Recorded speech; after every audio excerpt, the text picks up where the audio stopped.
¿Qué tal? Yo soy Ignacio. Yo soy Ale. Hoy estamos en el episodio número 13, es igual. Estamos con Lorena. ¿Qué tal, Hola, ¿qué Lorena? tal? Bien, estoy bien feliz de estar acá. Ay, nunca estuve en un podcast. Bueno, antes de empezar entonces con los temas, si nos puedes contar un Ujú. poco sobre vos, qué haces, qué te dedicas. Bueno, yo soy Lorena. Actualmente estoy trabajando en un emprendimiento social que opera dentro del sistema penitenciario, que me imagino que por ahí me conocieron, me invitaron. Em, de profesión soy contadora pública.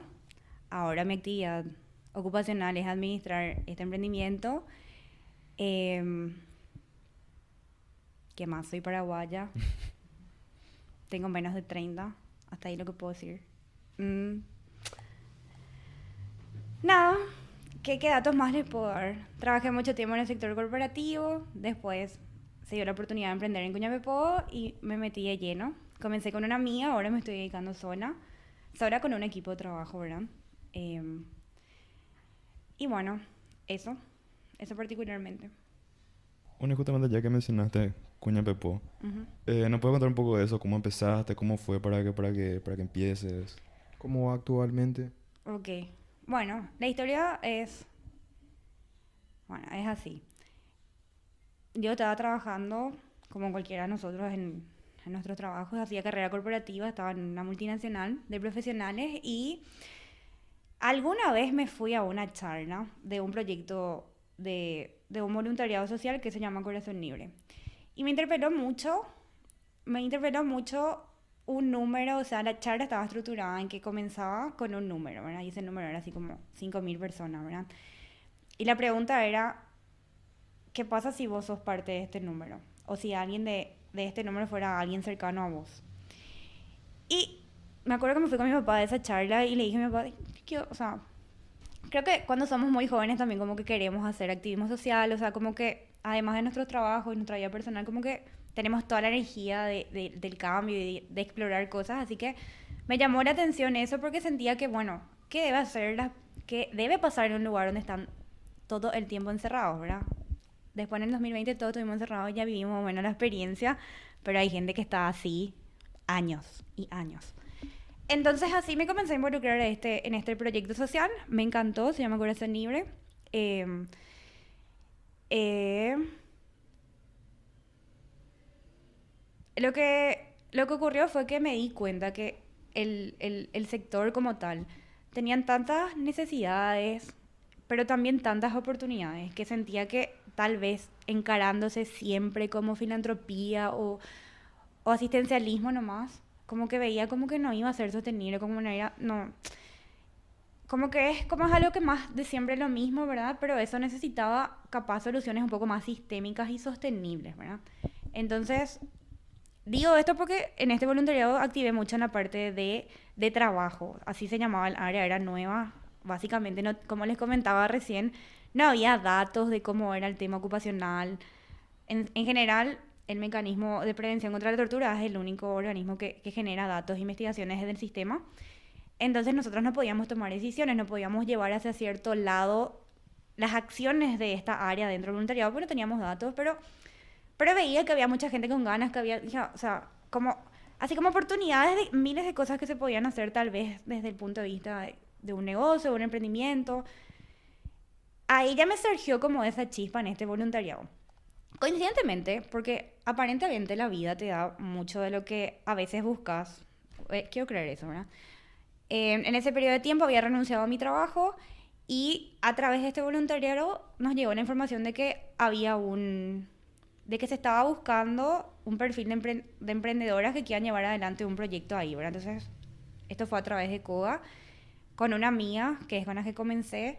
Nos fuimos a estas reuniones, nos plantearon, básicamente existía un taller que funcionaba bajo cooperación, o sea, un proyecto entre Cooperación Internacional, Ministerio de Justicia, un taller de formación. Estudiaban, se recibían. Era un perfil instituto. Entonces, como esta cooperación se iba a ir del país, dijeron, bueno, este instituto está acá hace 10 años, las chicas ya vienen, ya se forman acá. ¿Cómo esto puede continuar sin tener que depender de financiadores, ¿verdad? Ustedes saben que las ONG se sostienen por donantes o por... Es un esquema que no se basa en el mercado, o sea, no es una empresa que por los ingresos de sus ventas, de su modelo de negocios existe, sino que es por financiamiento, ¿verdad? Entonces ahí es como que COA plantea, bueno, que sea una empresa social y bueno, ¿quién se quiere hacer? Y hubo un proceso ahí de una búsqueda, un reclutamiento y bueno, nos quedamos yo y mi amiga finalmente. Creo que estar trabajando como voluntarias en el sistema penitenciario nos ayudó un montón a quedar seleccionadas. Y se me escucha bien, ¿verdad? Sí. Bueno, y así fue como llegamos. O sea, Coñapepo ya tiene una historia detrás de que era un instituto y lo que se buscaba era que eso continúe y que no desaparezca, ¿verdad? Pero ¿bajo qué esquema? ¿Cómo se puede hacer sostenible, verdad? Y nada, fue innovador la propuesta de que, bueno, que no sea más una fundación, ni que sea una cooperativa, ni que sea una asociación civil, que sea una empresa. Y a mí me cuadró totalmente porque era así, bueno, tienen sentido. O sea, acá lo que más se necesita es abordar el tema ocupacional, lo que después no dimensionaba, no era todo lo que había que hacer para desarrollar un modelo que realmente funcione. Y bueno, así es como nos involucramos. Esto fue a finales del 2019, así que en el 2020 teníamos que arrancar Coñapepo como empresa. Y así en marzo vino la pandemia. Entonces se quedó más como instituto, haciendo cursos y pequeños trabajos. Y realmente arrancó el año pasado. O sea, arrancó en el sentido de que nos lanzamos a sacar cosas al mercado y sobre todo también a participar de ciertos proyectos. Participamos en una licitación, que fue nuestro desafío más grande, después le puedo comentar. Que, o sea, en el mercado estamos desde el año pasado. Entonces, respondiendo a la pregunta, ¿cómo nos va? Y nos va como todo emprendimiento en su año 1. No bien, a la honestidad plena.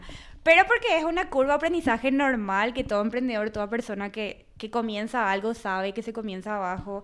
Entendimiento del rubro, entendimiento del lugar, cómo tiene que funcionar operativamente, el tema de financiamiento. O sea, es todo un aprendizaje que hay que hacer. O sea, ¿qué empresa comenzó en el año 1 con éxito? Ninguna. Que me diga lo contrario, no existe. Que me llame y me diga, pues no hay. Según yo no hay, ¿verdad?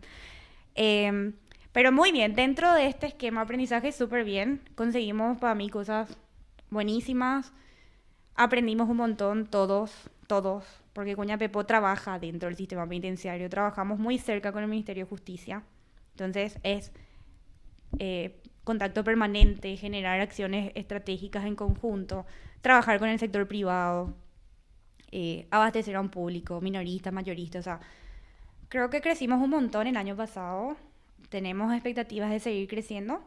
Pero bueno, sí, es justo decir que estamos en una curva de aprendizaje, pero sí con muchísimos aprendizajes. Bueno, esa es la historia de Coñapepo y eso es que hace hoy Coñapepo. Es una empresa del rubro textil. Eso te quería preguntar. Ujú. O sea, capaz una pregunta medio torpe. No, O ¿cómo medio Decime. bruta, pero, o sea, yendo así, siendo muy lineal, ¿cómo definirías?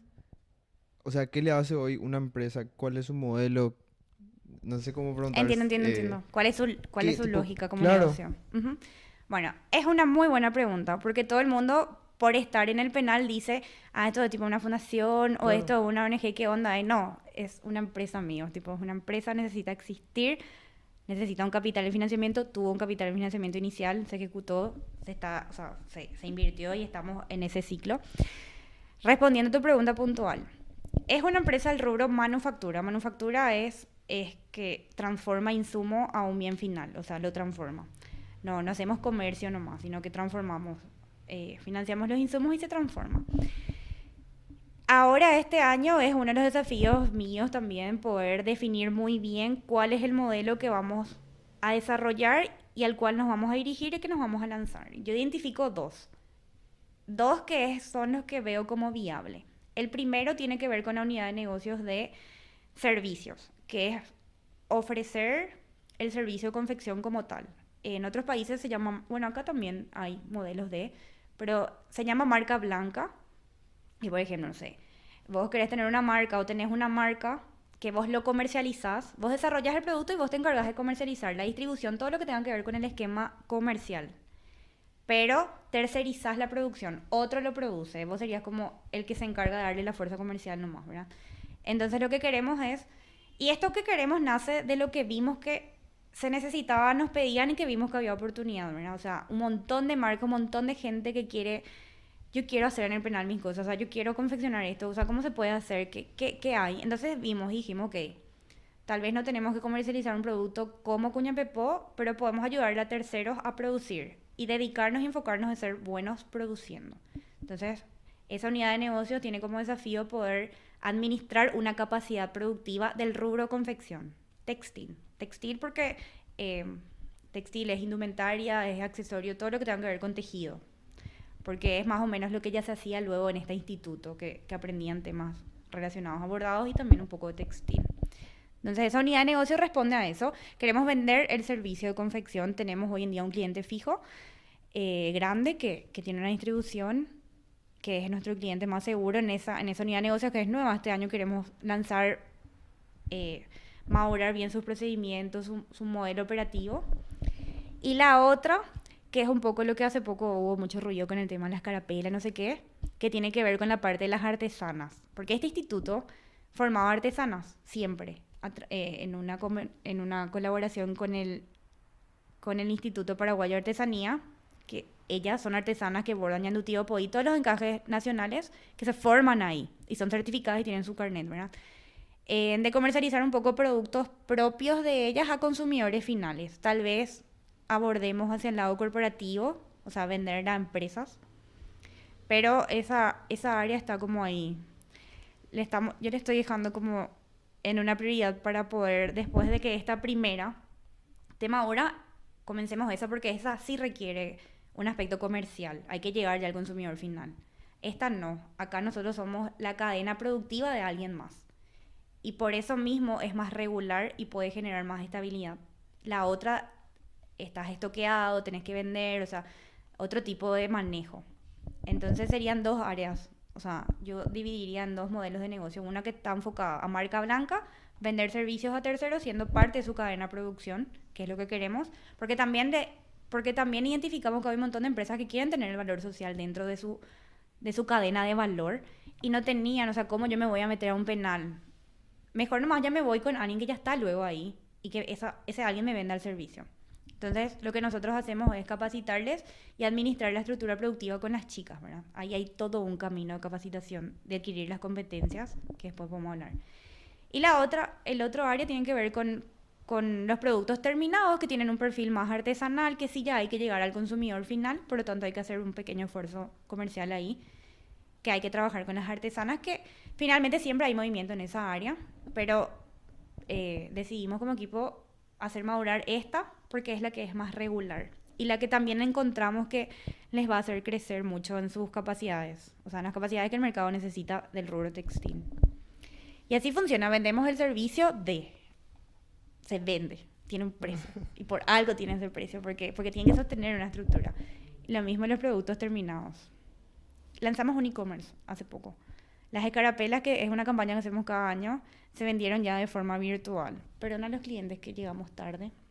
Estamos implementando la logística de tener un e-commerce. O sea, los que compraron sus escarapelas este año, antes tenían que irse hasta el penal a buscar o tenían que pedir por WhatsApp. Ahora ya había un modelo de tienda virtual donde vos cargabas tu carrito, se te notificaba la hora en la que te llegaba o de dónde vos tenías que ir a buscar. Entonces ya fue como una experiencia de comprar en línea. Porque lo que queremos es que comprar un producto penitenciario sea fácil, sea accesible, sea asequible, o sea, que no sea tan complicado. Eso es lo que queremos y en eso tenemos que trabajar internamente, ¿verdad? No sé si respondí tu pregunta. Sí, recontra. Bueno, por pasar a la siguiente pregunta. O sea, obviamente es una pregunta así medio general, pero según tu experiencia, ¿cómo ves el sistema penitenciario? ¿Qué pensás de su estado? ¿Cómo ves, básicamente? Sí, qué pregunta. Ya hablamos un poco de esto, pero sí. Como les comenté, yo creo que es un espacio de oportunidad, por eso estoy ahí, por eso decidí tomar este riesgo. Pero sí siento que como le estaba comentando, es un sector que no es prioridad, ¿verdad? Por el contexto de país que tenemos, como les dije, o sea, los recursos que hay, porque encima que ya hay los escasez en recursos para salud, educación, niñez, primera infancia, son como públicos objetivos, digo ya así como política, ¿verdad? A los cuales dirigir todos los recursos, entonces es como que el sistema penitenciario queda en una prioridad última. Entonces tal vez no es una prioridad por el contexto del país que tenemos, ¿verdad? En hospitales están faltando recursos, probablemente se dirijan hacia ahí los recursos y no necesariamente hacia el sector penitenciario, ¿verdad? Entonces sí, es precario por eso, porque es un poco eso, un poco abandonado en ese sentido, pero por el contexto que les doy, ¿verdad?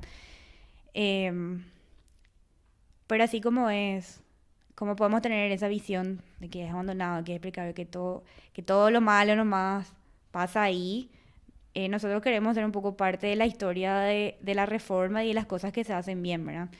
Y de poder colaborar, porque Cuñapepov al final del día es una empresa privada, ¿verdad? O sea, poder colaborar con el Estado también a llevar un poco de hacer su rol, pero en ese sistema, ¿verdad? Y bancarse lo que implica invertir y trabajar ahí, ¿verdad? Que es diferente, es muy diferente. Pero que creo que es eso, es un espacio, si bien capaz no prioritario, dejado de lado por el contexto que tenemos, pero con muchísima oportunidad. Y eso es lo que yo quiero que quede, ¿verdad? Y ese es mi mensaje siempre, o sea, es como todo está por hacerse, hagamos, o sea, comencemos a reformar. Y de vuelta tiene un montón de desafíos porque como hablábamos antes, o sea, capaz una política de educación que no funcionó, el sistema penitenciario recibe esa persona. Una política social que no haya funcionado, el sistema penitenciario recibe eso. Todo el tema conflictivo de lo que hablamos hace rato, o sea, el tema de el microtráfico, que es prácticamente más del 80% de los casos que están ahí, o sea, el sistema recibe como todo lo colateral del macrosistema. Entonces, poranga, encima luego que ya recibe todo lo que ya no funcionó, tienen que hacer gestionar eso. Entonces, es complicado. Es complicado y justamente por eso hay que estar ahí. Hay que estar. O sea, hay oportunidad, hay que trabajar. O sea, eh, eso. Yo definiría así, como un poco, tal vez, un poco precario y abandonado por el contexto, pero con muchísima oportunidad y que yo doy fe de que si uno apuesta, hay resultados. O sea, tal vez no en el plazo que queramos, pero que hay y van a haber. Porque lo que no podemos hacer es borrar cassette y decir, nada, esto pasa, meter todo bajo la alfombra y que se siga acumulando, que el sistema, estamos en una crisis penitenciaria, o sea, somos un país que construye, inaugura cárceles, deberíamos ser, lo ideal es cerrar cárceles, ¿verdad? En un mundo utópico. Entonces no podemos seguir pensando que, bueno, vamos a seguir cargando el lugar, vamos a seguir cargando, pero ¿qué está ocurriendo? ¿Por qué estamos cargando? ¿Y por qué ese lugar no está, o sea, ¿cómo se dice? Decantando también. Entonces eso, o sea, eso es lo que yo personalmente pienso y aprecio del lugar.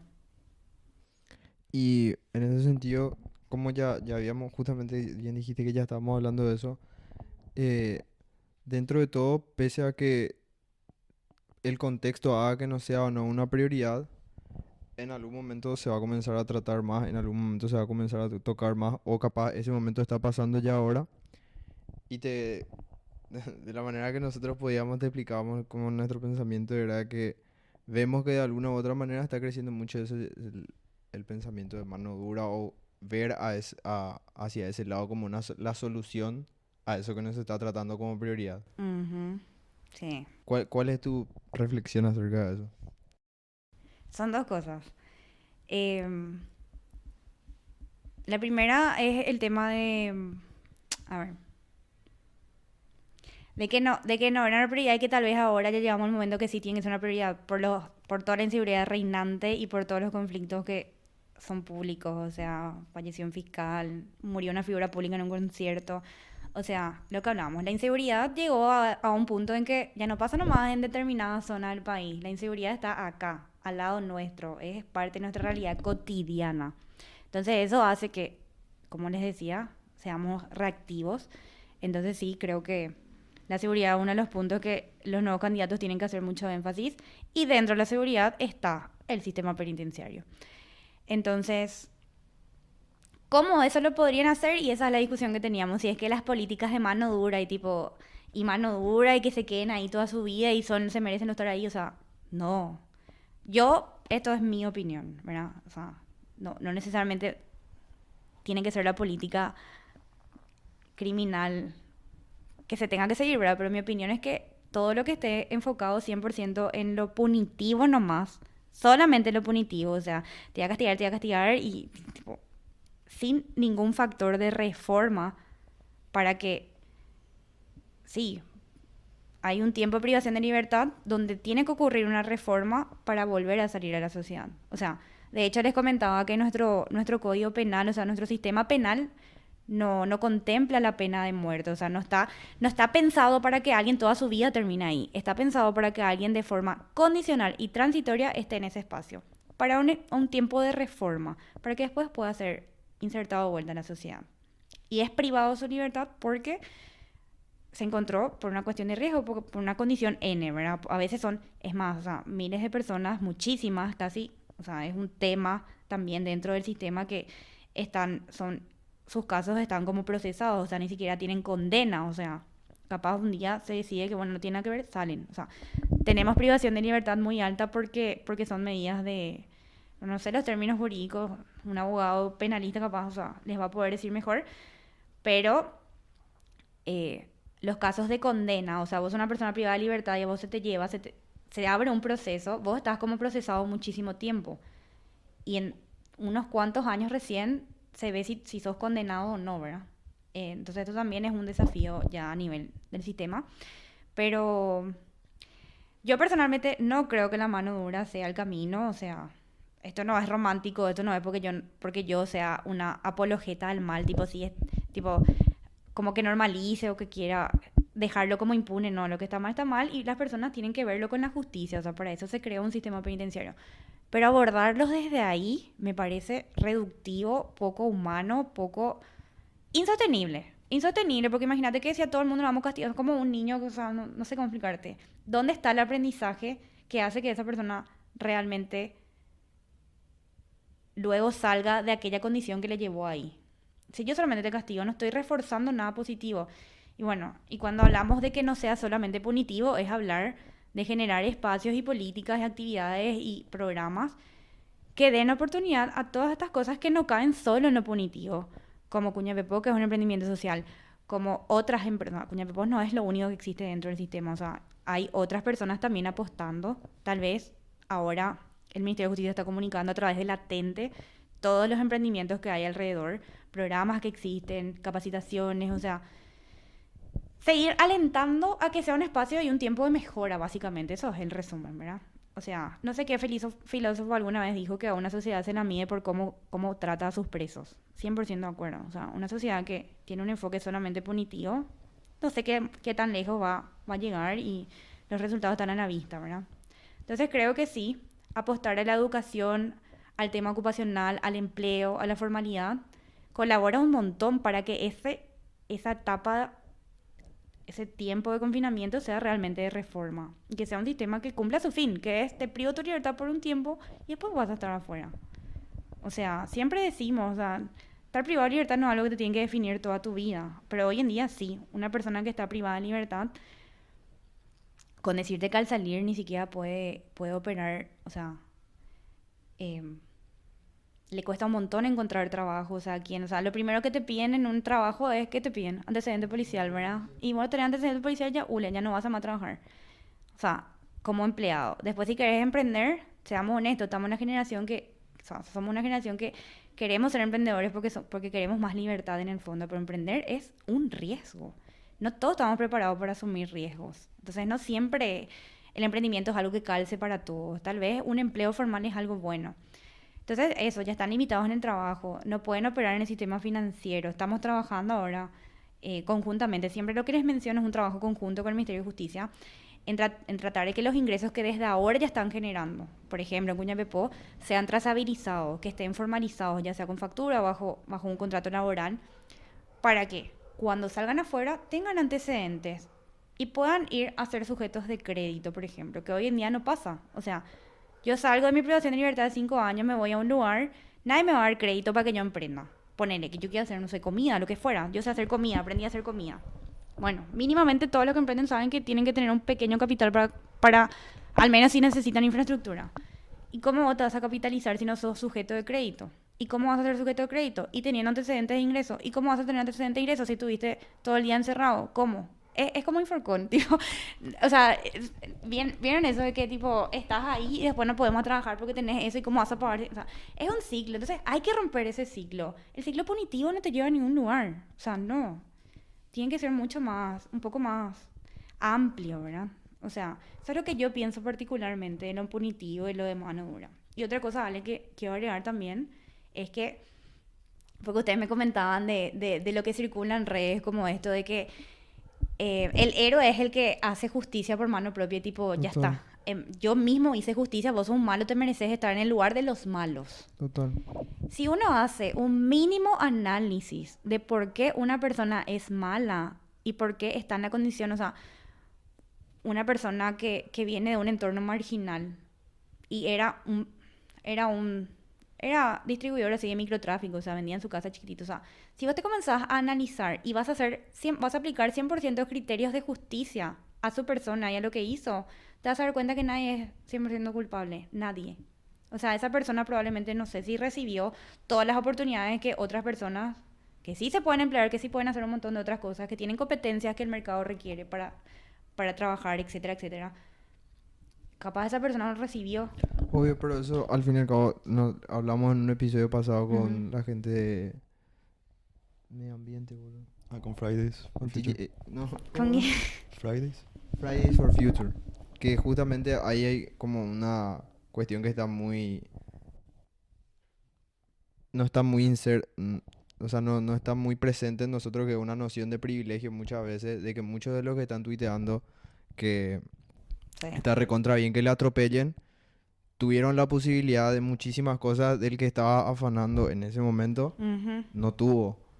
O Sí. sea, eso también está muy, O sea, muy presente en de ese todos lados pensamiento. que te pongan a analizar nomás eso, tipo, te das cuenta que está mal. Y después Sí. pasa, esa es la respuesta más lineal, eso que dijiste, que, no sé, queda como que estás haciendo una apología Claro, o sea, sí, si vos defendés está eso, le todo estás bien, defendiendo al está todo malo. bien con Claro. que roben, pero o No. sea, no van más por ahí porque... Es ver más allá de ese problema nomás. Claro, y no sé, siento que la solución, ese tipo de solución, al fin y al cabo va a quedar muy endeble para el problema en sí, porque Es si, como una curita, tipo, obvio, no, si todo el mundo no se pone a hacer soluciona lo algo. mismo, Es un parche.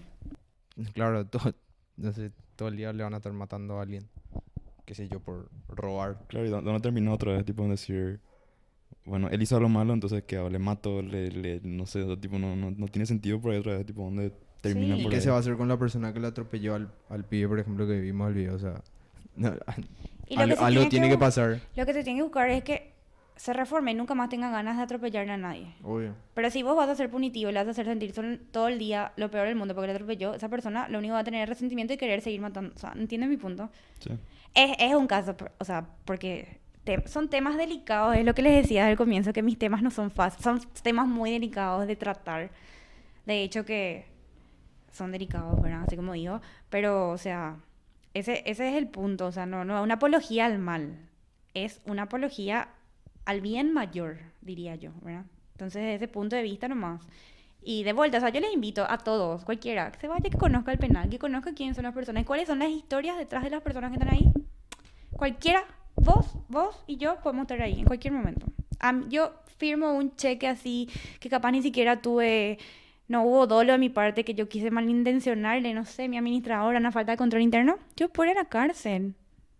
¿Y cómo mi papá se va a sentir? O sea, acuérdense que hay familias detrás de esto. O sea, una persona privada de libertad es madre, es cabeza de familia, es hija, o sea, un montón de cosas. Si vos eso nomás lo te pones a pensar, no podés tratar así como hoy en día, o sea, seamos honestos. O sea, la gente cree que así tipo, yo no puedo más escuchar, ese se tiene que pudrir en la cárcel, Dios mío, yo así, Dios mío, ¿qué vamos a hacer con todo ese pensamiento? O la solución es que se vaya preso. Somos un país que estamos mandando presos y presos y presos y después, ¿qué vamos a hacer en un país? ¿Qué vamos a hacer? No sé, vamos a tener ya una cárcel, no sé por dónde. O sea, no es el problema sistémico. O sea, el problema sistémico es mucho más profundo. Y tener esa conciencia te tiene que hacer más humano y más respetuoso. Punto. O sea, eso es. Claro, y tipo, después, o sea, sí es una cosa de la cárcel o tipo que, no sé, que se vaya ahí toda su vida, pero tipo, ¿de qué sirve cuando sale? O sea, tipo, no... Justamente, tipo, veo así, o sea, escucho mucha gente que dice así, tipo, no sé, ese se tiene que morir porque robó. Que se muera eso, Sí, tipo, es que, y de vuelta, es cultural. Ustedes ven como lo punitivo ya, así cultural, ya, así tipo, es así. Eso nomás lo ya se tiene que hacer. No, o sea, ¿por qué no por qué no ahondar un poco qué es lo que ocurrió en esa situación? O sea, yo estoy de acuerdo con que hay que responder a la justicia si es que es así, ¿verdad? Pero, o sea, no podemos ser una sociedad tan punitiva. O sea, no somos una sociedad que fue justos con todos desde el comienzo para poder exigir tanto. ¿Entienden? sí. Es que no sirve tampoco porque, o sea, tipo, decirle que se vaya a la cárcel pero después cuando sale, tipo, Claro. ¿qué haces? O tipo, ¿Qué? y mucha gente tipo pone así eso como... Ustedes me cuentan de lo que ven, o sea, tipo, ven, o sea, Sí, porque o yo sea, no, yo Sí. capaz ya, todo lo que tengo en redes sociales ya hay gente con una visión diferente, No, o sea, pero no, y no. eso recontra pasa y no, eso nos dimos cuenta nosotros. De a medida que vas hablando con un grupo de gente, parece que tu círculo se va cerrando, pero basta con que un día, o sea, Twitter es la red social para mí que más refleja el pensamiento generalizado, pese a que ahí no está la verdad y muchas cosas.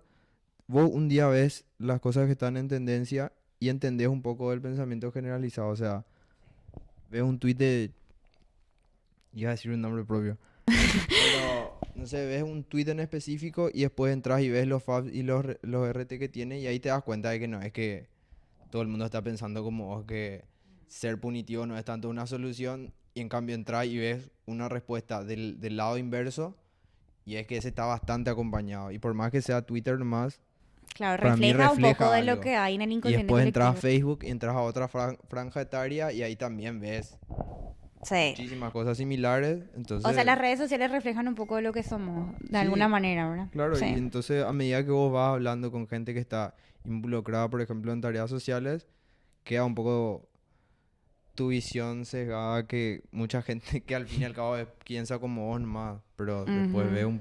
un poquito del otro y te das cuenta Y que por no. eso, y de vuelta, o sea, por eso lo que hablamos al comienzo, o sea, estos espacios justamente son para poder reflexionar y confrontar eso, ¿verdad? Porque lo que no se habla y no se analiza, no se debate, queda en el vacío, entonces no se busca una verdad que beneficie, entonces, bien por este tipo de espacios. Bueno, y otra pregunta. Entonces, tipo, a nivel, o sea, otra pregunta muy general, pero tipo a nivel macro, por así decir, tipo, ¿cuáles son las necesidades que ves más en en ese o contexto, sea, por así Mauro, decirlo? el específicamente, siempre hablamos de soluciones, en la facultad fue que hace un poco tiempo me habían dicho que en general las sociedades tienen algunas soluciones que son internalistas y otras que son externalistas. Algunas que definitivamente son urgentes y más lineales. Bueno, a esas urgentes y más lineales en aspectos macros, ¿cuáles ves que son? Ujú. ¿Cuáles ves que pueden ser? Quiero nomás poner un alcance para ustedes y para el público de lo que mi opinión dice. O sea, yo soy una persona que soy emprendedora, que tengo que administrar una empresa dentro del sistema penitenciario. O sea, tal vez responder esa pregunta completa le correspondería a una ministra de justicia o algo Obvio. así, porque existen un montón de temas de carácter, de políticas de criminalidad, de un montón de cosas que yo no les voy a poder dar la respuesta, yo les voy a dar lo que yo puedo aportar como persona que está dirigiendo un emprendimiento, ¿verdad? Entonces, diría como tema urgente porque me afecta a mi realidad de persona que está tratando de llevar adelante un emprendimiento, se escucha, ¿verdad? Sí. De un emprendimiento social dentro del sistema, sobre todo urgente poder desarrollar las competencias, no de lo ni laborales, las competencias que necesitamos hoy para hacer del siglo XXI. 21. Iba a decir siglo XX, no. Sí, del siglo XXI en el sentido que, por ejemplo, hoy en día una persona que no maneja competencias digitales es una persona que no es lo que no va a trabajar nomás, así de forma formal y empleable. O que va a aspirar solamente a posiciones más operativas donde no se requiera tecnología. Una persona que no se va a comunicar, una persona que no va a poder acceder a Al información. margen. Ya no podemos, yo les digo, porque sí, o sea, las competencias digitales tienen que ser accesibles para todos.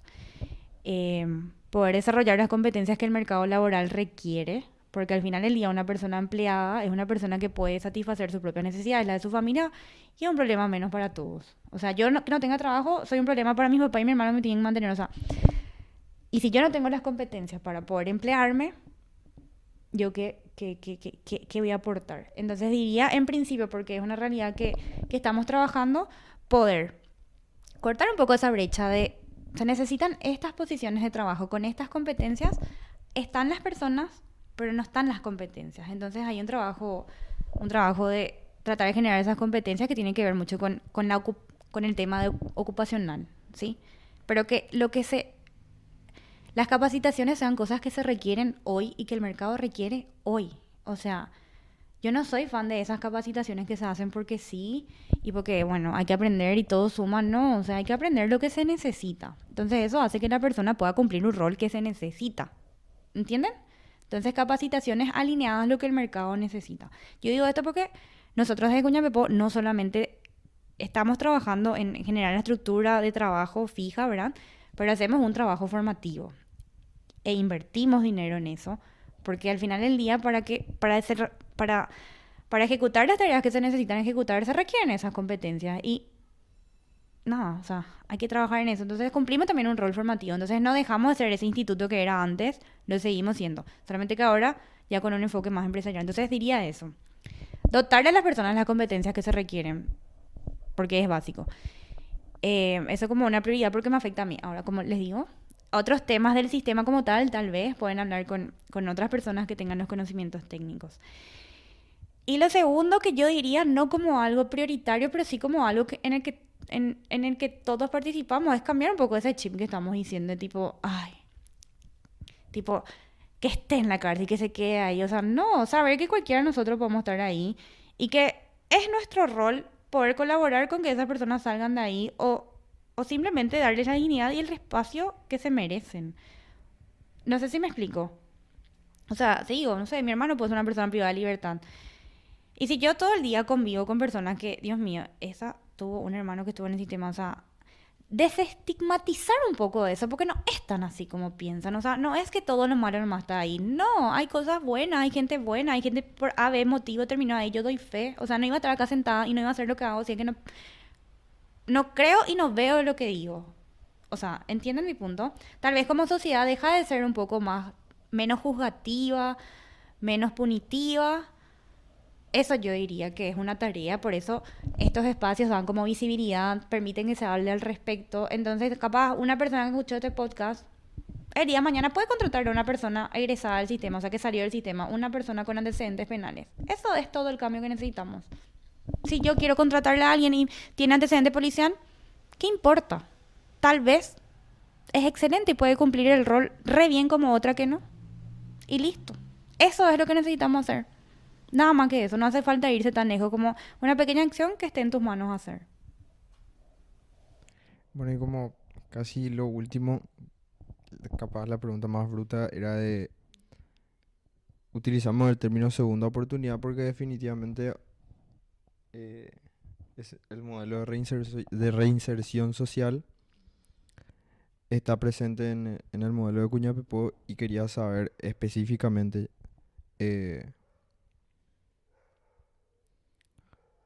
hacen un análisis de las personas que están dentro del sistema para que comiencen a trabajar con ustedes. O sea, van caso por caso o en realidad es algo más generalizado de, no sé, se ocupa el ministerio exclusivamente y ellos deciden quiénes son las personas que están dentro del sistema que trabajan con ustedes o ustedes hacen el análisis, ustedes eligen, cómo eligen.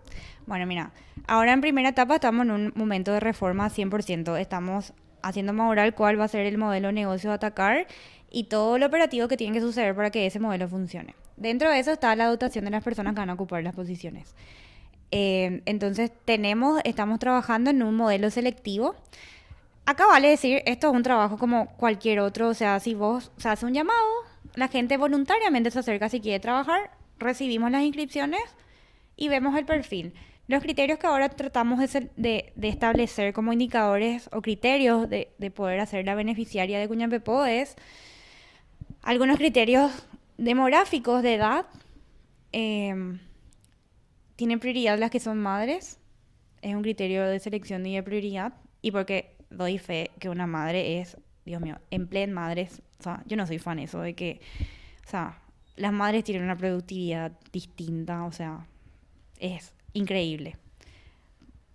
Siendo más que como que la mujer puede aportar tanto siendo madre. O sea, los empleadores pues piensan que hija es mamá, no hay que contratarle porque es mujer y que gasto en maternidad. No, las mujeres son mega productivas y si son madres, no sé. O sea, digo desde el punto de vista empleador. Siguiendo con la pregunta, con la respuesta anterior, hay unos criterios de selección que tienen que ver con factores demográficos, el tema de si son madres o no, los antecedentes. No miramos porque ya estamos en la cárcel, aquí qué tanto vamos a mirar, o sea, no es un criterio. Sí, tal vez, no es tal vez, se hace un proceso de validación con el penal que tiene un organismo técnico criminológico que dice, ok, ella sí puede desempeñarse en tal rol, no hay problema. Ella tal vez no, porque tiene este perfil. Pero nunca tuvimos mayores problemas, o sea, posiciones que se requerían de hacer se cubrieron bien. Lo que a nosotros más nos interesa realmente es el factor actitudinal, o sea, tener ganas de trabajar, punto, y de crecer. Porque al final mi visión es que el trabajo es un lugar de crecimiento, ¿verdad? O debería ser, para expectativas personales y también para la sociedad. Entonces uno trabajando es útil para uno mismo y para otros.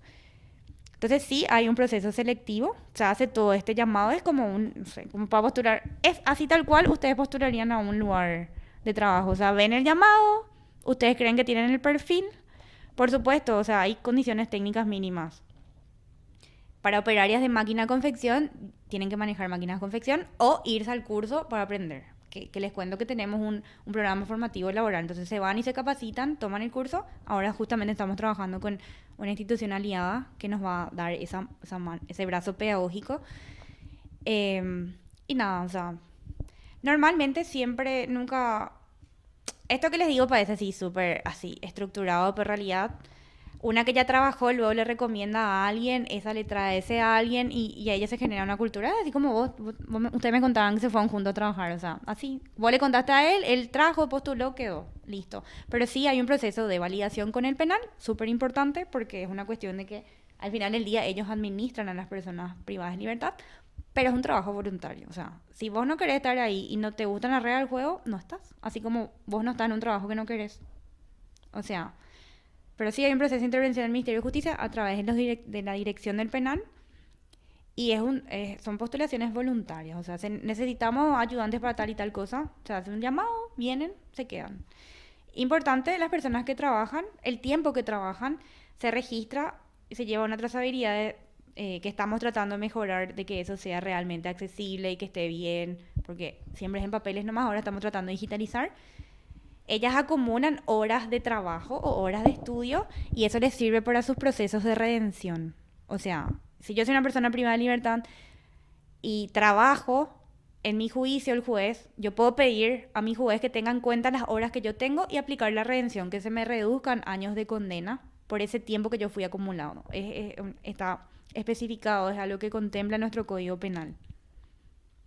Entonces, eso también es un beneficio que reciben por trabajar y que es finalmente el incentivo por el que quieren formar parte de Cuña Pepó y de muchos otros emprendimientos. Yo les puedo después dar datos, o sea, hay muchas empresas que están apostando también por esto, que me parece buenísimo, que es lo que dijimos hace rato, que todo desde lo que nos toque hacer, podamos colaborar al que la reinserción sea algo real y no un discurso hermoso y maravilloso que todos decimos, pero que en la realidad no se cumple. Uh-huh. Bueno, para terminar nomás ya entonces, si querés, puedes contar cómo están en las redes sociales Coña Beppo y todo eso para que la gente les pueda No seguir. fueron mucho nuestras redes todavía. Estamos en reforma, entonces capaz no hay muchos movimientos ahí, pero estamos en Instagram como @kpepo, o sea, K, la letra K y Pepo. Y en Twitter estamos igual, en Facebook estamos como Cuña Pepó. Ahí en el Instagram les lleva luego a un enlace para escribir al WhatsApp de cualquier duda, o sea, cualquier persona interesada en conocer más o que quiera trabajar con nosotros, nos puedes escribir ahí. Estamos en las redes. Genial. Y síganle a Latente también, perdón. Latente es una plataforma del Ministerio de Justicia, que es mi aliado con quien yo trabajo, así que tengo que nombrarle también. Latente es una plataforma virtual donde se visibilizan los trabajos penitenciarios de todas las penitenciarías del país. O sea, por ejemplo, esta remera que yo tengo puesta es un dibujo de Isaías, que es una persona privada de libertad de Villarrica. Él dibuja así. Se sublimó y se hizo en Cuña Pepó. Pero esto, por ejemplo, ustedes si quieren adquirir, tienen que entrar a la página Latente y buscar remera sublimada y les va a aparecer. O no sé, hay un carpintero en Tacumbú que hace trabajo de carpintería, sus productos están en Latente. Es una plataforma, no es un e-commerce todavía, pero es una plataforma de visibilidad. Entonces, siguiendo un poco esto de dar visibilidad al sector, etcétera. Entonces, Latente también está como @latentepi, si no me equivoco, pero así, en un stalkeo así, medianamente inteligente te van a encontrar. Entonces, es muy interesante también eso y aplaudir un poco esa gestión de parte del Ministerio que está tratando de visibilizar el trabajo penitenciario. Total. Bueno, eso. Muchísimas gracias por tu tiempo, Lorena. A por todo. ustedes por invitarme. Bueno, y nosotros nos pueden seguir en Spotify, Facebook y YouTube como Desigual y en Instagram como Desigual Play.